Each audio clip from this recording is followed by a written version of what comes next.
Vicente Serrano. Nos quedan algunos minutos para la reflexión. Lo que voy a hacer, vamos a intentar, voy a hablar un poco de los libros y vamos a abrir un pequeño espacio para las preguntas, si le parece a mis productores. Hay dos libros que son muy importantes, de estos libros que quiero hablar hoy. Primero que nada, el libro que quería sacar primero, es el libro que también está escrito, digamos, en la década de los 90, que es el caso de La invención del poder de Federico Campbell. Federico Campbell es un personaje muy inteligente, es un escritor que quizás ha sido subvaluado en México, que tiene una prosa exquisita, que ha escrito cosas como Transpeninsular, ha sido un estudioso, por ejemplo, de aquel escritor siciliano Ciacia, que analizó, por ejemplo, el tema de las mafias. De hecho, hay una frase en una de las entrevistas de Federico Campbell, cuando él analizaba y estaba haciendo la investigación para este libro que se llama La invención del poder. Ciacia le advirtió que la mafia es un constructo totalmente italiano, es un constructo totalmente siciliano. Entonces, Ciacia, cuando vio cómo el sujeto, porque todo está conectado, no sé si ustedes se den cuenta, se da cuenta, Ciacia, que el mundo se estaba sicilianizando, ¿no? Era que las mafias italianas se estaban convirtiendo en réplicas en todos los lugares del mundo, y estaban convirtiendo estos códigos mafiosos en referentes de cómo manejar la corrupción y el crimen a través de todo el mundo. Federico Campbell lo estudió, pero a la vez Federico Campbell, pues, tengo que decir que era un tipo medio cioranesco, esto es, estaba bañado digamos, de un pesimismo que se acentuó antes de su muerte. Creo que muere después de que gana Peña Nieto. Federico Campbell pensó que íbamos hacia una regresión. En este libro, La invención del poder, se preguntaba, por ejemplo, hay capítulos muy interesantes como los zorros llegan al poder, ¿no? Porque son los zorros los que nos gobiernan. Porque en aquel entonces, cuando era un tema de pura cultura priista, él se preguntaba estos mecanismos de los cuales se construye el poder y construían los priistas, ¿no? Esta omerta, digamos, que se fue fracturando de a poco. La omerta, ustedes ya saben qué es. Es un código de silencio que establecieron los mafiosos, so pena de muerte. Entonces, obviamente, aquí la invención del poder, él empieza a preguntarse, ¿no?, sobre estos mecanismos, en los cuales surge básicamente la pregunta de dónde se inventa el poder, cómo se sufrutó el poder. Después tendría él la reunión de tres libros muy interesantes que tienen que ver con la invención del poder, y que tienen los otros libros que les voy a buscar y se los voy a pasar en el link para que se den una idea. Pero en este particularmente, la invención del poder, él se preguntaba, ¿no? Él decía, por ejemplo, que en uno de los capítulos que la mediocridad de López Portillo y de Echeverría era conmovedora. Yo escribí un ensayo, si gustan buscarlo, el ensayo está en, sin embargo, se llama Ensayo sobre la invención del poder, donde amplió un poco el tema de Federico Campbell. Y él decía que Echeverría y López Portillo eran básicamente personas que eran de una mediocridad conmovedora, pues eran tipos muy mediocres. En la generalidad de la política mexicana, y atenidos a lo que dice Federico Campbell, básicamente esta circunstancia de ver, ¿no?, al hombre de poder, porque Federico Campbell lo miraba de cierta manera con ciertos dejo de repugnancia, pero con fascinación.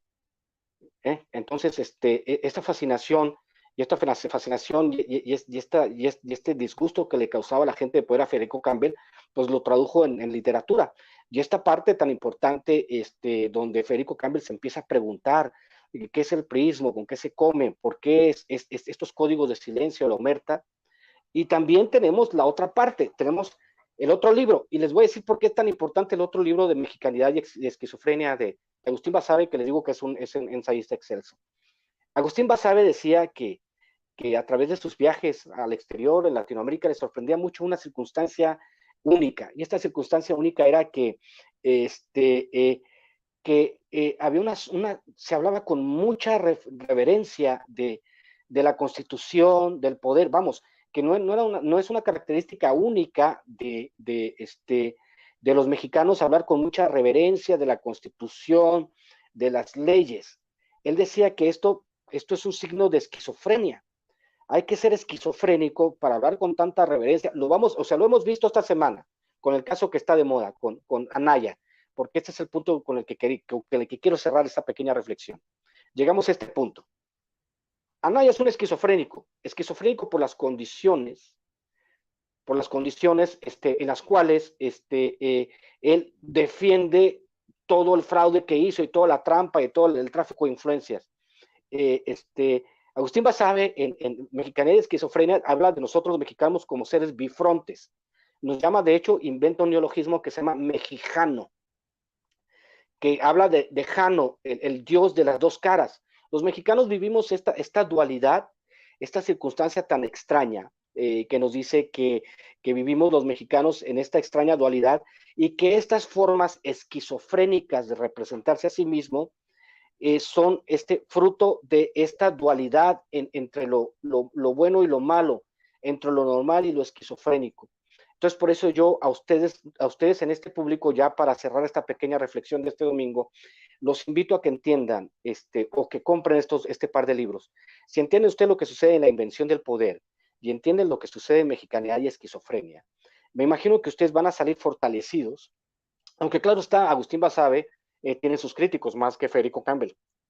Pero si ustedes entienden esta parte de cómo se construye el pensamiento del mexicano a través de estos rasgos corruptores, esquizofrénicos, descubrirán, se verán reflejados a estos personajes que ahora están intentando un triple salto mortal con un giro de 180 grados para defender a Naya. Y eso es una concepción, digamos, muy esquizofrénica. Y si ve usted el libro que no pierde actualidad de Federico Campbell, La invención del poder, descubrirán ustedes a través de estos dos libros este entendimiento de la circunstancia mexicana a través de dos ensayistas geniales como son Federico Campbell y como es Agustín Basabe. Ahora me gustaría que si hay alguna respuesta, una pregunta del público, porque nos queda poco en el programa, me gustaría que nos preguntaran algo y con todo gusto les voy a contestar. Les agradezco mucho que se hayan tomado tiempo para, sobre todo en domingo, ya ve que este domingo están haciendo la carne asada, están preparando todo y se están tomando el tiempo de hablar con nosotros, de estar aquí, de tener un espacio en este domingo a la tarde, que digo que es un horario, a mí me gusta el horario, me gusta mucho el horario de saludos hasta Fullerton. Ah, Fullerton, ya ahí vivía cerca yo, ahí vivía cerca yo.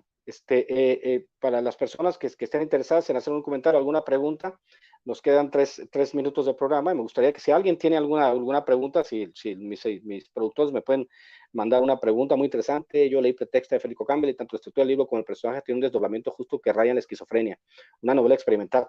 Transpeninsular a mí me parece un libro maravilloso, La clave Morse me parece un libro maravilloso de Federico Campbell, y a través de este programa que estamos haciendo acá en Sin Censura, pues tendremos la posibilidad de hablar de muchísimos libros. Nosotros les vamos a dar una guía, una ruta para que ustedes vayan leyendo. O sea, vamos, estos dos libros que les doy, que tienen mucho que ver con lo que sucede en el México actual, porque muchas de las estructuras culturales que tenemos nosotros en México derivan de esta circunstancia de tan larga, ¿no? De la consolidación de la revolución, digamos, de cuando los generales se pusieron de acuerdo para no